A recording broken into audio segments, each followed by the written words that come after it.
Hello everyone, you all watching ISPC simplified. और आज हम लोग देखने वाले हैं 11 मार्च का करंट अफेयर को। 11 मार्च के लिए जो भी इंपॉर्टेंट न्यूज़ होंगे, आपको static portion as well as जो करंट फैक्ट्स होंगे उसको मैं इंक्लूड करूंगा। सोर्स ऑलवेज हमारा PIB India, the Hindu, Indian Express and few websites of government. ठीक है ना। तो 11 मार्च करंट अफेयर को शुरू करने से पहले हम लोग ये कह देते हैं, अगर आपको इसकी पीडीएफ चाहिए तो you can join my Telegram channel with the same name ISPC simplified. तो स्टार्ट करते हैं हमारा आज का पहला करंट अफेयर। तो हमारा पहला करंट अफेयर है, लद्दाख में कॉलोनल गीता राणा जी को पहली वुमेन कमांड आर्मी बटालियन का सौंपा गया है। किनको? तो गीता राणा जी को पहली वुमेन है जिनको कमांड दिया गया है इंडियन आर्मी बटालियन का। ठीक है ना। कुछ फील्ड प्रैक्टिसेस होती हैं, कुछ फील्ड एक्सरसाइजेज होती हैं जिसमें कमांड दिया जाता है। तो गीता राणा जी को पहला कमांड दिया गया है, फर्स्ट इंडियन है, वुमेन है जिनको पहला कमांड दिया गया है ये। ठीक है ना। अब हम लोग आगे मूव करते हैं, इनके बारे में और समझते हैं। देखिए, ये बेसिकली बिलोंग करती हैं जो कॉर्प्स होता है ना, corps of electronics and mechanical engineers, जो EAM होता है, electronics and mechanical engineers has taken over command of an independent field workshop in the eastern Ladakh region with China. तो देखिए, जो इंडिया का ये वाला पार्ट है ना, जैसे मान लीजिए ये वाला सेगमेंट है, तो ईस्ट मोस्ट वाला ये इस रीजन वाले पार्ट में जो एक फील्ड एक्सरसाइज होने वाला है, किसका? तो आर्मी कंडक्ट करवाएगी इस फील्ड एक्सरसाइज को। और इस फील्ड एक्सरसाइज में पार्ट और हेड कौन करेंगी, सुपरसीड करेंगी? ये आपको है गीता राणा जी। ठीक है ना। इस बात का आपको ध्यान रखना है। बेसिकली ये क्यों न्यूज़ में है? क्योंकि ये फर्स्ट वुमेन है जो कमांड करेंगी ईस्टर्न कमांड को। एंड आपको ये भी ध्यान रखना चाहिए कि इंडिया में इससे पहले वुमेन लीड नहीं करती थी और इवन वुमेन को इन्वॉल्व भी नहीं किया जाता था बहुत सारे सेगमेंट में, in case of army, navy and air forces. But अब क्या हो रहा है, अब धीरे धीरे इसको इनबिल्ट किया जा रहा है कि अब वुमेन को भी फ्रंटियर वॉरियर की तरह आगे बढ़ के लीड करने का ऑप्शन दिया जा रहा है। देखिए, आपको ये बात हमेशा याद रखना चाहिए कि एक कंसेप्ट होता है प्रिजनर ऑफ वॉर्स का, जहाँ पे वुमेन्स को अगर या फिर किसी को भी कोई भी एक वॉर में अगर कोई प्रिजनर बन जाता है तो उसके साथ मिसट्रीटमेंट बहुत ज़्यादा करते हैं सामने वाले। तो ये माना जाता था पहले, ट्रेडिशनली टिपिकली टैबू था कि अगर वुमेन प्रिजनर बन जाती हैं तो उसको क्या होगा, उनके साथ बहुत गलत व्यवहार होगा, बहुत सारे एक्टिविटीज़ होंगे जो नहीं होना चाहिए। तो इसके लिए उनको आगे नहीं भेजा जाता था। बट अब देखिए, अब NDA में भी इंट्रोडक्शन हुआ है इनका, और साथ साथ में आगे भी हर चीज़ में ये अब लीड करने वाली हैं। तो याद रखिएगा, ईस्टर्न लद्दाख की बात हो रही है, चाइना के साथ कन्फ्रंट करने वाली सिचुएशन में ये लीड करेंगे। ठीक है। अब हम लोग चलते हैं नेक्स्ट करंट अफेयर की तरफ। तो देखिए, मणिपुर में एक है याओशांग फेस्टिवल। कौन सा फेस्टिवल है? तो आपको 2-3 चीज़ याद रखना है। मणिपुर में कौन सी फेस्टिवल हो रही है? याओशांग फेस्टिवल हो रही है। एंड हाँ, मणिपुर में याओशांग फेस्टिवल हो रही है।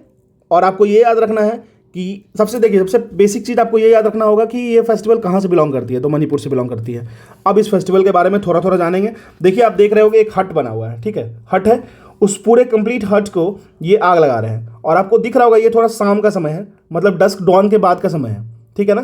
तो आप देख सकते हो ये फेस्टिवल जो होता है, ये एक साइनोनिमस फेस्टिवल है। जिस तरीके से होली मनता है ना, उसी तरीके से उसी तर्ज पे मनाया जाता है इस फेस्टिवल को। अब इस फेस्टिवल के बारे में और थोड़ा सा कुछ इन्फॉर्मेशन जान लेते हैं।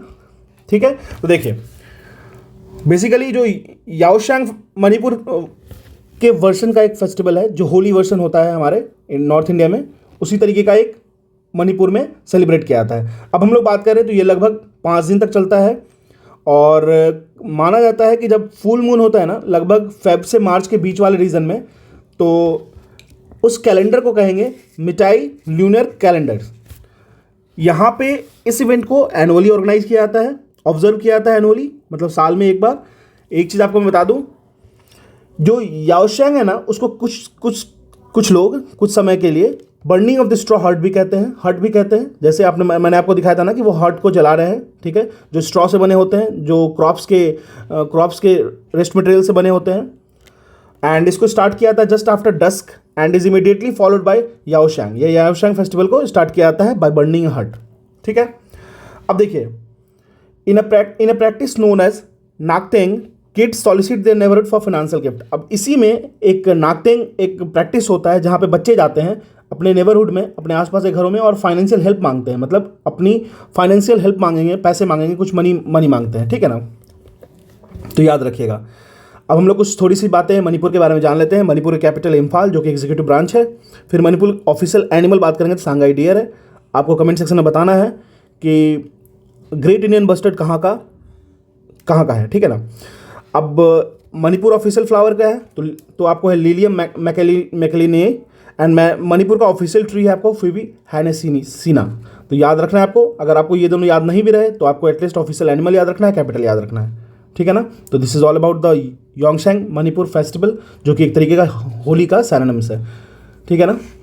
चलिए अब चलते हैं हम लोग नेक्स्ट करंट अफेयर पे। तो देखिए, नेपाल ने इलेक्ट किया है रामचंद्र पौडाल जी को, किनको, तो रामचंद्र पुडेल जी को एज ए नेक्स्ट प्रेसिडेंट। तो ये काफ़ी इंपॉर्टेंट है, इंटरनेशनल में प्रेसिडेंट्स की इलेक्शंस बहुत ज़्यादा इंपॉर्टेंट होती है। तो रामचंद्र पौडेल जी को नेक्स्ट प्रेसिडेंट बनाया गया है नेपाल से, ठीक है। अब हम लोग इनके बारे में जानते हैं।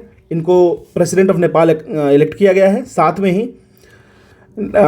As per Nepalese election commission, जो नेपाल का इलेक्शन कमीशन है, उनके अकॉर्डिंग उन्होंने 33,800 इलेक्टोरल वोट को रिसीव किया है, जबकि उनके जो ओपोनेंट हैं, जो सुभाष चंद्र नेम्बांग जी हैं, वो सिर्फ 15,500 वोट्स एक्वायर किया उन्होंने, लगभग हाफ वोट, आप समझ सकते हो। तो रामचंद्र पटेल जी ने रिसीव किया है वोट, जो उनको मिला है उनसे 352 member of provincial assemblies and 214 member of parliament में उन्होंने अपनी पार्टी से फॉर्म किया है। तो जो एग्जैक्ट इन दोनों से इनको वोट मिला है, ठीक है ना। चलिए अब हम लोग और चीज़ समझते हैं कि रामचंद्र पटेल जी के बारे में थोड़ा समझ लेते हैं। ये प्रेसिडेंट तो अभी इलेक्ट हुए हैं, साथ साथ में ये पोजीशन हेल्ड करते हैं apart from the presidency of Nepal, ये cabinet minister and deputy prime minister. तो अपार्ट फ्रॉम द प्रेसिडेंट की जो पोजीशन है वो तो है ही, साथ में ही cabinet minister, deputy prime minister का भी पोस्ट इनको कैरी आउट करना पड़ रहा है। अब देखिए, इन्होंने पहले जनरल सेक्रेटरी का 2005 से लेकर 2007 तक पोजीशन को रखा था मेंटेन, फिर वाइस प्रेसिडेंट बने थे 2007 से लेकर 2015 तक, एंड एक्टिंग प्रेसिडेंट बने हैं एक बार 1980 टू 2005। याद रखिएगा, एक्टिंग प्रेसिडेंट का काम इन्होंने किया है। एंड साथ में ही आपको एक चीज़ याद रखना है कि रामचंद्र पौडेल जी है ना, वो स्पीकर की तरह सर्व किए हैं दिसंबर 1994 से लेकर मार्च 1999 तक। तो लगभग ये समझ लीजिए मल्टीपल काम कर चुके हैं, मल्टीपल पोजीशंस पर रह चुके हैं। मिनिस्टर ऑफ लोकल डेवलपमेंट भी रहे हैं 1991 से 1992 तक, एंड मिनिस्ट्री ऑफ एग्रीकल्चर भी रहे हैं 1992 से 1991। तो आपको इतना ज़्यादा डिटेल नहीं याद रखना, बट इनके वेरिएबिलिटी को याद रखना है कि समझना है कि हाँ आखिर ये क्यों इस पोजीशन पर गए हैं और ये क्यों इंपॉर्टेंस रखते हैं, ठीक है ना। This is all about the Ramchandra Paudel, the next president of Nepal. अब आगे बढ़ते हैं, अब नेपाल के बारे में कुछ जान लेते हैं। देखिए, शाह डायनेस्टी था, वो क्रिएट किया था किंगडम ऑफ नेपाल, इस चीज़ को याद रखना है, हिस्टोरिकल बैकग्राउंड से बहुत इंपॉर्टेंट रखेगा। प्राइम मिनिस्टर अभी हैं आपको पुष्प कमल दाहाल जी, कैपिटल इसकी काठमांडू है, करेंसी नेपालीज रुपी है, और ये इंडिया के साथ बॉर्डर बनाता है। क्लियर है। चलिए, अब एक नया डील होने जा रहा है, एमओयू हुआ है, किसके किसके बीच में, तो हुआ है आपको इंडिया एंड यूएस के बीच में। एमओयू साइन किया गया है फॉर सेमीकंडक्टर। अगर आपको नहीं पता होगा तो मैं आपको बता देता हूँ, एक ऐसा कंडक्टर होता है जिसकी कंडक्टिविटी बिलोंग करती है, ये हो गया आपको मान लीजिए कंडक्टर, एंड ये हो गया इंसुलेटर। कंडक्टर क्या होता है, जो इलेक्ट्रिक करंट को पास करने देता है आपस अपने से। इंसुलेटर क्या होता है, जो इलेक्ट्रिक करंट को पास नहीं होने देता है। तो जो सेमीकंडक्टर होता है ना, वो इस दोनों के बीच में लाई करेगा, मतलब कंडक्टर और सेमीकंडक्टर्स के बीच में उसकी कंडक्टिविटी होती है। जैसे ना तो वो बहुत ज़्यादा कनेक्ट करेगा इलेक्ट्रिसिटी को, ना ही वो कंप्लीटली ब्लॉक करेगा। तो सेमीकंडक्टर जो होता है ना, उसको हम लोग यूज़ करते हैं सेमीकंडक्टर इंडस्ट्री में, to making silicon chips, to making an amplifier, to making amplifier हो गया, चिप हो गया, बीजेटी हो गया, फेट हो गया। तो बहुत ज़्यादा डिटेल में जाने की जरूरत नहीं है, लेकिन हाँ, अब इलेक्ट्रॉनिक डिवाइसेस क्या किया है, जैसे मान लीजिए आपके पास 100 किलो की एक कंप्यूटर हुआ करती थी, अब वो कंप्यूटर आपके हाथ में आ गई है छोटी सी, तो उसकी सिर्फ एक वजह है इलेक्ट्रॉनिक डिवाइसेस, चिप जो हम लोग यूज़ करते हैं। तो सेमीकंडक्टर इंडस्ट्री, जैसे सिलिकॉन हो गया, जर्मेनियम हो गया, ये बहुत ज़्यादा इंपॉर्टेंट है, जो कि इंडस्ट्री में नीडेड है, ठीक है। अभी हम लोग सेमीकंडक्टर की बात करें तो ताइवान, चाइनीज़ टाइपी जिसको कहता है चाइना, और ताइवान जिसको हम कहते हैं, तो वहाँ पे इसकी बहुत ज़्यादा एवेंडेंस सोर्स है। सोर्स के साथ वो मैन्युफैक्चरिंग उनका चिप का बहुत अच्छा है, वो पूरे ऑल ओवर वर्ल्ड में वो एक्सपोर्ट करते हैं, ठीक है। तो इंडिया यूएस ने क्या किया है, एक एमओयू को साइन किया है, स्टैंडिंग एमओयू है, अभी कंक्लूड नहीं किया गया है सेमीकंडक्टर इंडस्ट्री पे, ठीक है ना। अब हम लोग नेक्स्ट पे मूव करते हैं, मतलब इसमें ही जानते हैं। तो देखिए, जो इन्होंने साइन किया एमओयू, ये बेसिकली डिस्कस करेंगे, ये इनका बेसिकली इस बात पर डिस्कस हुआ कि coordination of investment and continue dialogue around policies of पर प्राइवेट इन्वेस्टमेंट। तो जो प्राइवेट इन्वेस्टमेंट होगा ना, किस चीज़ के लिए, सेमीकंडक्टर के लिए, तो इसका खासा ध्यान रखा जाएगा आपस में इन दोनों कंट्रीज़ के बीच में, यूएस एंड इंडिया के बीच में। यूएस की कमर्स सेक्रेटरी कौन है, तो गीना राइमोंडो, इन्होंने कहा है कि the dialogue comes close on the hills of the launch of the inauguration of initiative on critical and emergency technology, तो आईसेट एक होता है initiative on critical and emerging technology, जिसे अब सेमीकंडक्टर इंडस्ट्री काफ़ी ज़्यादा बूम कर रही है।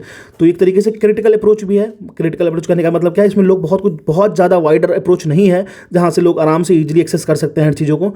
लेकिन साथ में एक चीज़ और याद रखिएगा कि ये इमर्जिंग टेक्नोलॉजी है, तो इस पर काम करना पड़ेगा, ठीक है ना। तो ये था हमारा MOU between India and US on the base of semiconductor industry. चलिए अब देखिए, अब हम लोग आज बात करेंगे ग्रेट इंडियन बस्टर्ड के बारे में, GIB के बारे में, ठीक है ना। और सेंट्रल इलेक्ट्रिसिटी अथॉरिटी, जिसको CEA कहते हैं, उन्होंने एक रेगुलेशन लगाया है कि जहाँ भी उन्होंने एक draft central electricity authority construction of electric lines एक ड्राफ्ट पेश किया है, जिनमें उन्होंने कहा है कि जहाँ भी ग्रेट इंडियन बस्टर्ड्स वाले रीजन हैं, ठीक है ना, तो वहाँ पे आपको इलेक्ट्रिक लाइंस बनानी होगी, लेकिन वो इलेक्ट्रिक लाइंस अंडरग्राउंड होनी चाहिए या फिर ओवरहेड होनी चाहिए। जैसे मान लीजिए अंडरग्राउंड कहने का मतलब क्या हुआ, गड्ढा किए और उसमें वायर को हम डाल दिए और फिर ऊपर से फिर उसको ढक दिए, ठीक है, तो इससे खतरा कम होता है। साथ में ओवरहेड करने का मतलब एक यहाँ पे पोल लगा दिए, एक यहाँ पोल लगा दिए और वायर को ऊपर से गुजार दिए। तो ग्रेट इंडियन बस्टर्ड जिस रीजन में रहता है, एक तो पहले जान लीजिए ग्रेट इंडियन बस्टर्ड हमारे इंडिया में, हमारे कंट्री में बहुत कम बचा है। ईवन हमारे कंट्री में ही नहीं, पूरे वर्ल्ड में इसकी पॉपुलेशन बहुत कम है, मतलब इतनी कम है आप इसको 100 में मान के चल सकते हो, 200 300 इस तरीके से है, ठीक है ना। तो जो सेंट्रल इलेक्ट्रिसिटी अथॉरिटी CEA है ना, उन्होंने इशू किया है कि एक ड्राफ्ट इशू किया है, जिसमें उन्होंने बताया है कि कोई भी कंस्ट्रक्शन होगा इलेक्ट्रिक लाइंस का जहाँ पे ग्रेट इंडियन बस्टर्ड रहते हैं, स्टे करते हैं, तो वहाँ पे रेगुलेशंस बनाया गया 2023 का। और यहाँ ये बताया गया कि इलेक्ट्रिक लाइंस को या तो अंडरग्राउंड बनाया जाएगा या ओवरहेड बनाया जाएगा, ये मैंडेटरी किया गया है। क्लियर है। और ये रेगुलेशंस आखिर क्यों न्यूज़ में आ गया, आखिर क्यों करना पड़ा उनको, तो बेसिकली सुप्रीम कोर्ट का एक इश्यू था। उनका मानना है, उनका कहना है जो ग्रेट इंडियन बस्टर्ड है ना, वो इंडेंजर्ड स्पीसीज है, मतलब अब लगभग एक्सटिंक्ट होने वाले हैं, विलुप्त होने के कगार पे हैं, ठीक है ना। आप देख सकते हो, तो लगभग इनकी 90% जो पॉपुलेशन है ना, वो 50 साल में डिक्लाइन कर गई है, ठीक है। अब इनके बारे में कुछ और जान लेते हैं। चलिए, सबसे पहले ये आप समझना है, मैंने आपसे एक क्वेश्चन पूछा था ग्रेट इंडियन बस्टर्ड कहाँ की स्टेट बर्ड है, तो वो है राजस्थान की, ठीक है ना। ये इंडिया की सबसे ज़्यादा मोस्ट क्रिटिकली इंडेंजर्ड बर्ड है। आपको समझ में आना चाहिए कि लगभग 200 से 300 या 150 बची है। इसको हम लोग फ्लैगशिप ग्रासलैंड स्पीसीज भी कहते हैं, जो रिप्रेजेंट करती है health of the grassland ecology को। मतलब ये माना जाता है कि अगर ये बर्ड ग्रेट इंडियन बस्टर्ड कहीं पे किसी भी ग्रासलैंड में अवेलेबल है, अगर वहाँ प्रेजेंट है, तो ये माना जाता है तो वो ग्रासलैंड बहुत हेल्दी है, ठीक है। तो वहाँ पे उसकी हेल्थ, उस ग्रासलैंड की हेल्थ काफ़ी अच्छी है, उस वहाँ की इकोलॉजी काफ़ी अच्छी है, तभी वो वहाँ स्टे कर पा रही है।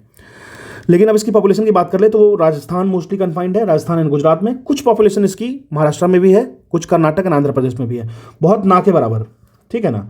सबसे ज़्यादा में भी कम है, लेकिन राजस्थान गुजरात में देखी जाती है। उसके बाद अगर देखा जाए तो महाराष्ट्र, कर्नाटक एंड आंध्रा में भी देखी जाती है, बट बहुत कम। अगर हम लोग इसकी प्रोटेक्शन स्टेटस की बात कर लें तो ये IUCN के रेड लिस्ट में, IUCN का रेड लिस्ट एक होता है, इसमें क्रिटिकली इंडेंजर्ड रखा गया है, मतलब ये एक्सटिंक्ट के कगार पे हैं। इनको बचाया जाना बहुत ज़रूरी है, इसको सबसे टॉप लिस्ट और टॉप प्रायोरिटी में डालना होगा, ठीक है ना। अगर हम लोग बात कर ले साइट्स की, जिसको कहते हैं convention on international trade in endangered species of wild flora and fauna, तो इसमें इनको अपेंडिक्स 1 में डाला गया। देखिए, एक अपेंडिक्स 1 एक चार्ट हुआ, अपेंडिक्स 2 एक चार्ट हुआ, अपेंडिक्स 3 चार्ट हुआ। तो देखिए लिस्ट 1, लिस्ट 2, लिस्ट 3 जो होता है इसमें क्या होता है, डिफरेंट क्लासिफिकेशन को हम डालते हैं। क्लासिफिकेशन कहने का ये मतलब हो गया कि कोई भी स्पीसीज है वो कितना ज़्यादा वल्नरेबल है, कितना रिस्क में है, उसकी असेसमेंट करके हम लोग डिफरेंट स्पीसीज को उसके अपेंडिक्स में डालते हैं। तो इसको अपेंडिक्स 1 में डाला गया है, ठीक है ना। अगर हम लोग वाइल्ड लाइफ प्रोटेक्शन एक्ट 1972 के अकॉर्डिंग देखें तो उसको शेड्यूल 1 में डाला गया है, और ये क्रिटिकली इंडेंजर्ड है। तो आपको ये चीज़ याद रखना है, एनवायरनमेंट के पर्सपेक्टिव से एग्जाम में आ सकता है क्वेश्चन। ग्रेट इंडियन बस्टर्ड हमेशा न्यूज़ में रहता है, तो आपको ध्यान रखना ही चाहिए। अब हम लोग मूव करते हैं आगे। अब तो हम लोग बात करेंगे H3N2 आउटब्रेक के बारे में। पूरे इंडिया में ये आउटब्रेक अभी रेस्पिरेटरी इलनेस की तरह, रेस्पिरेटरी इलनेस से रिलेटेड डिजीज़ है जो कि फैल रखा है, ठीक है ना। इसके सिम्टम्स क्या है, कोल्ड फील होगा आपको, सोर थ्रोट होगा, एज वेल एज फीवर होगा। उसके बाद थकान होगी और इसको देखा कब से जा रहा है, तो दिसंबर 2022 से जनवरी 2023 के बीच में ये केसेस काफ़ी ज़्यादा बढ़ गई है, ठीक है ना। जो Indian Council of Medical Research है ICMR, उन्होंने कंफर्म किया है क्या कि influenza sub type H3N2 has been causing this illness. तो इन्फ्लुएंजा का एक सब टाइप है जिसको H3N2 कहते हैं, उसकी वजह से ही ये वायरस, ये डिजीज़ हो रही है, ठीक है ना। H3N2 इसकी वजह से ये इलनेस फैल रही है। अब मैं आपको बताता हूँ। 4 टाइप का सीजनल इन्फ्लुएंजा वायरस होता है। AB टाइप होता है, A B C and D। Influenza A and B जो वायरस होता है वो सर्कुलेट होता है और कॉज करता है एपिडेमिक्स ऑफ डिजीज। देखिए आपको एक चीज़ जानना है, एक होता है पेंडेमिक, एक होता है एपिडेमिक, एक होता है एंडेमिक। तो आपको पेंडेमिक जो ग्लोबल लेवल पे होगा, एपिडेमिक जो रीजनल एरियाज में होता है, ठीक है ना। और एक चीज़ मैं आपको बता देता हूँ, आपको ये मैं आपसे एक क्वेश्चन पूछता हूँ, इबोला वायरस जो था वो किस फेज में आ जाएगा, एपिडेमिक में आ जाएगा, पेंडेमिक में आ जाएगा या एंडेमिक में आ जाएगा, ठीक है ना। आप कमेंट सेक्शन में इसको बताना। चलिए अगर हम लोग बात कर ले इन्फ्लुएंजा ए वायरस की, तो there are the only virus known to cause flu pandemics, that is global epidemics of flu disease. मतलब अगर ग्लोबली फैलना है तो इन्फ्लुएंजा वायरस में सिर्फ ए वायरस जो ऐसा होता है जो पैंडेमिक पूरे ग्लोब पे फैलेगा, ठीक है ना। तो ये बात आपको याद रखना पड़ेगा, क्वेश्चन फ्रेम हो सकता है इस चीज़ पे। अगर हम लोग H3N2 वायरस की बात करें तो ये एक इन्फ्लुएंजा वायरस है जिसको हम लोग इन्फ्लुएंजा ए वायरस भी कहते हैं और ये फैलता है, ठीक है ना, पैंडेमिक भी है ये। चलिए अब हम लोग मूव करते हैं नेक्स्ट स्लाइड पे। तो देखिए, तो ये पहले ही हम लोग जान गए कि ये रेस्पिरेटरी वायरल इन्फेक्शन है जो कि हर साल आपको देखने को मिल जाएगा। अगर हम लोग इसकी इन्फ्लुएंजा ए वायरस की बात करें तो ये सबसे पहले डिस्कवर किया गया था ह्यूमंस में 1968 में, ठीक है। एंड वायरस डिराइव कहाँ से होता है, तो ये इसका फॉर्म जो होता है ना, वो फॉर्म टाइप डिराइव होता है बेसिकली प्रोटीन स्ट्रेन से। किससे, तो इन्फ्लुएंजा ए वायरस के प्रोटीन स्ट्रेन से, जिसको हम लोग कहते हैं हेमाग्लूटिन HA एंड न्यूरामिनिडेज NA। ये दोनों इसके प्रोटीन का स्ट्रेन्स है। अगर हम लोग बात करें H3N2 का, तो ये कॉम्बिनेशन है 2 प्रोटीन का, प्रोटीन स्ट्रेन का, किस चीज़ का, तो इन्फ्लुएंजा ए वायरस के 2 प्रोटीन के कॉन्स्ट्रेन का ये कॉम्बिनेशन है H3N2 वायरस, ठीक है ना। अब हम लोग बात करेंगे सिम्टम्स की H3N2 की वायरस की, तो ये cough, runny nose, congested nose, sore throat, headaches, body aches, fever, chills, fatigues, diarrhoea, vomiting and breathlessness feel होगा आपको। मतलब आपको खांसी हो सकती है, रनी नोज हो सकता है, नोज में कंजेशन फील होगा, सोर थ्रोट होगा, हेडेक होगा, बॉडी एच करेगा, फीवर होगा, डायरिया हो सकता है। ये सारे इसके सिम्टम्स हैं, ठीक है ना। तो you need to be very careful for this. अब हम लोग मूव करते हैं नए करंट अफेयर पे। एक बुक को रिलीज किया गया है जिसका नाम है मुंडका उपनिषद, ठीक है ना, the bridge to immortality by former MP doctor Karan Singh. तो बुक का नाम क्या है, Mundaka Upanishad the bridge to immortality. और ये किसके द्वारा रिलीज किया गया है, तो वो किया गया farmer MP doctor Karan Singh के द्वारा, ठीक है ना। अब देखिए लिखा गया भी है, तो ये किनके द्वारा किया गया है, तो MP फॉर्मर MP जो थे डॉक्टर करण सिंह, उनके द्वारा किया गया, लिखा गया है। अब हम लोग बुक की बात कर लें तो मुंडका उपनिषद जो ब्रिज ऑफ इमॉर्टेलिटी है, इसको रिलीज किया गया है वाइस प्रेसिडेंट जो है जगदीप धनखड़ जी। कब किया गया है, 9 मार्च 2023 को। अब थोड़ा सा हम लोग मुंडका उपनिषद के बारे में जान लेते हैं, ठीक है ना। एक बात समझिए, जो हमारा नेशनल मोटो है ना इंडिया का, सत्यमेव जयते, ये इंस्क्राइब है किसके, तो एम्बलम ऑफ इंडिया। अब ये जो करण सिंह जी है ना, वो प्रिंस रीजेंट थे, जिसको हम लोग जनप्रतिनिधि कहते हैं जम्मू एंड कश्मीर के 1952 तक, ठीक है ना। तो आप समझ सकते हैं कितना प्रोमिनेंट थे। अच्छा, मुंडका उपनिषद के बारे में बात हो रही थी, तो मुंडका उपनिषद के बारे में थोड़ा सा हम लोग समझ लेते हैं। जो हमारा नेशनल मोटो है सत्यमेव जयते, जो इंस्क्राइब है एम्बलम ऑफ इंडिया में, वो कहाँ से लिया गया है, मुंडका उपनिषद से लिया गया है। मोटो का मतलब होता है, मोटो का मतलब क्या होता है, ट्रुथ अलोन ट्रायम्फ्स। और ये लिखा गया है आपको देवनागरी स्क्रिप्ट में। मुंडका उपनिषद की बात करें तो listed as a number 5, number 5वें नंबर पे है in Muktika canon of 108 Upanishad of Hinduism. 108 Upanishad जो हिंदुइज्म का है उसमें 5वें नंबर पे इंस्क्राइब्ड है, ठीक है ना। अब हम लोग बात कर लेते हैं मुंडका उपनिषद के बारे में। ये उपनिषद जो है ना, वो पोइटिक वर्स स्टाइल में लिखा हुआ है, साथ साथ में इसके 64 वर्स हैं टोटल, एंड मंत्र के फॉर्म में लिखा हुआ है, ठीक है ना। तो इतना ही जानना था मुंडका उपनिषद के बारे में। अब देखिए Karan Singh, he is the son of Maharaja Shri Hari Singh, the last ruler of the princely state of Jammu and Kashmir, and mother Maharani Tara देवी। याद रखिएगा, हम लोग बात कर रहे हैं डॉक्टर करण सिंह के बारे में। समझ लीजिए कितने इंपॉर्टेंट है, कितने प्रोमिनेंट फिगर है हमारे इंडिया के कॉन्टेक्स्ट में, ठीक है ना। अब उनका कुछ इंपॉर्टेंट कलेक्शंस है, जैसे one man's world and essays written on Hinduism also have been appreciated. He was a chancellor of Banaras Hindu Vishwavidyalaya and university of Jammu and Kashmir for many years. तो आप इनको आप अवॉइड नहीं कर सकते, ये बहुत ही प्रोमिनेंट फिगर है, ठीक है ना। क्यों प्रोमिनेंट है, महाराजा हरि सिंह, आपको याद पता ही होना चाहिए। चलिए अब देखिए एक नया करंट अफेयर है। नासा ने पार्टनर किया है किसके साथ, तो इटालियन स्पेस एजेंसी के साथ, ठीक है ना, जिसको हम लोग एग्नेसिया स्पेसिले इटालियाना ASI कहते हैं। तो किस चीज़ के लिए, to build and launch MAIA MAIA, that is multi angle imager for aerosols mission के लिए। किस चीज़ के लिए, तो multi angle imager for aerosols missions के लिए। अब देखिए एरोसोल्स क्या होता है ये आपको बता देता हूँ मैं अभी। तो एरोसोल क्या होता है आपको पता होगा। जैसे मान लीजिए आप ठंड के समय में निकले हैं बाहर दौड़ने के लिए पार्क में, अगर आप दिल्ली में एनसीआर रीजन में रहते हैं तो आपको काला एक ठंड में क्या होता है फॉग जमा होता है, उसमें कुछ कुछ सस्पेंडेड पार्टिकल्स होते हैं तो ब्लैक ब्लैक दिखता है, ठीक है। तो ये बहुत ही छोटे स्मॉल सॉलिड पार्टिकल्स होते हैं और या फिर स्मॉल लिक्विड ड्रॉपलेट्स भी हो सकते हैं जो सस्पेंडेड होते हैं एटमॉस्फेयर में, ठीक है ना। और ये सॉलिड पार्टिकल्स जो प्लेस्ड होते हैं उसमें ये प्राइमरली लार्ज डस्ट स्टॉर्म्स होते हैं, वॉल्केनिक इरप्शंस भी हो सकते हैं या सूट पार्टिकल्स हो सकते हैं किसी भी लार्ज फायर्स के, ठीक है। अब देखिए जो मिशन है ना MAIA multi angle imager for aerosol mission, जो कि NASA and Italian space agency ISA के द्वारा कंडक्ट किया जा रहा है, उसमें इसकी एम क्या है। बेसिकली हम लोग एम की बात करेंगे तो एम क्या है, to investigate the health impact of air pollution in the world's most populated city. तो वर्ल्ड की जो सबसे मोस्ट पॉपुलेटेड सिटी है उसमें हेल्थ पे क्या असर पड़ रहा है एयर पॉल्यूशन की वजह से। यह एक पहला मिशन है इन एजेंसियों का जिनका प्राइमरी गोल है to benefit societal health and will launch before the end of 2024। तो अगर सोसाइटल हेल्थ की बात करें तो ये पहला प्रोजेक्ट है, पहला मिशन है जो कि लॉन्च हो जाएगा एंड ऑफ 2024 तक, ठीक है ना। अब देखिए इसमें क्या कंसिस्ट होगा। एक है प्लैटिनो 2 सैटेलाइट यूज़ किया जाएगा जो कि आपको ASI के द्वारा दिया जाएगा, मतलब एजेनिया स्पेजाइले इटालियना जो उनका इटालियन स्पेस एजेंसी है उसके द्वारा दिया जाएगा।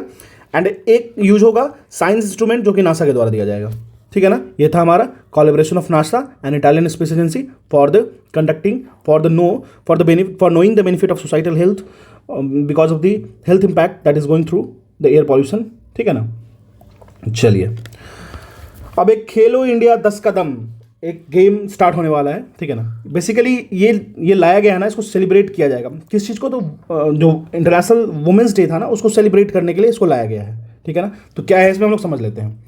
तो बेसिकली खेलो इंडिया 10 कदम जो टूर्नामेंट है ये ऑर्गेनाइज किया जाएगा to celebrate international women day 2023। आपको कमेंट सेक्शन में बताना है कि इंटरनेशनल वुमेन डे कब सेलिब्रेट किया जाता है एंड उसकी थीम क्या है, मैंने ऑलरेडी बता रखा है इसको, ठीक है। आप देखिए अगर हम लोग बात करें 2023 सेलिब्रेशंस की इंटरनेशनल वुमेन डे की, तो डिपार्टमेंट ऑफ स्पोर्ट्स, ये आपको याद रखना है, ministry of youth affairs and sports is set to organise the Khelo India 10 Kadam tournament from 10 से लेके 31 मार्च, 10 से लेके 31 मार्च तक इसको कंडक्ट कराया जाएगा। आपको ये बताना है मिनिस्ट्री ऑफ यूथ अफेयर्स अभी कौन है। अब देखिए मिनिस्ट्री ने टोटल बजट इसका 50 लाख रुपये रखा है इस टूर्नामेंट को कंडक्ट कराने का।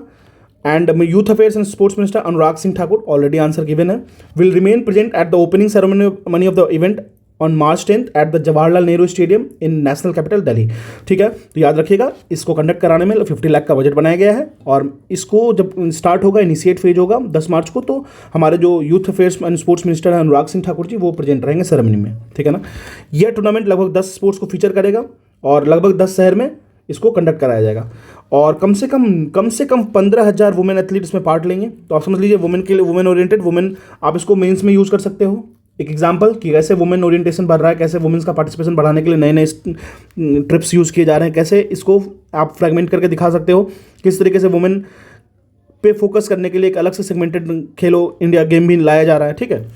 अब देखिए इसका मेन पर्पस क्या है ऑर्गेनाइजिंग इस टूर्नामेंट का, to provide platform to the women athlete who are unable to participate in national और स्टेट लेवल कॉम्पिटिशन्स। तो बहुत सारे ऐसे कॉम्पिटिशन्स होते हैं नेशनल स्पोर्ट्स लेवल जहाँ पे बहुत सारी वुमेन एथलीट हैं जो पहुँच नहीं पाती हैं, अभाव से नहीं पहुँच पाती हैं, उनके घर वाले नहीं पहुँचने देते हैं या फिर वो सही ढंग से कोचिंग्स नहीं ले पाती हैं, खुद को तैयार नहीं कर पाती हैं। तो उनके लिए ये काफ़ी हो जाएगा। टोटल 15,000 अगर लोग पार्ट करेंगे तो वो आ सकती हैं उसमें, ठीक है ना।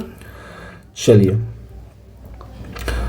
तो बेसिकली यही था हमारा आज का करंट अफेयर, ठीक है ना। तो आप देख सकते हो, तो यही था हमारा आज करंट अफेयर। अगर आपको इसकी PDF चाहिए you can join my Telegram channel ISP simplified. और अगर आपको इसकी नोट्स चाहिए तो ज्वाइन करना। अगर आपको अच्छा लग रहा है कंटेंट तो आप मेरे चैनल को सब्सक्राइब कर सकते हो।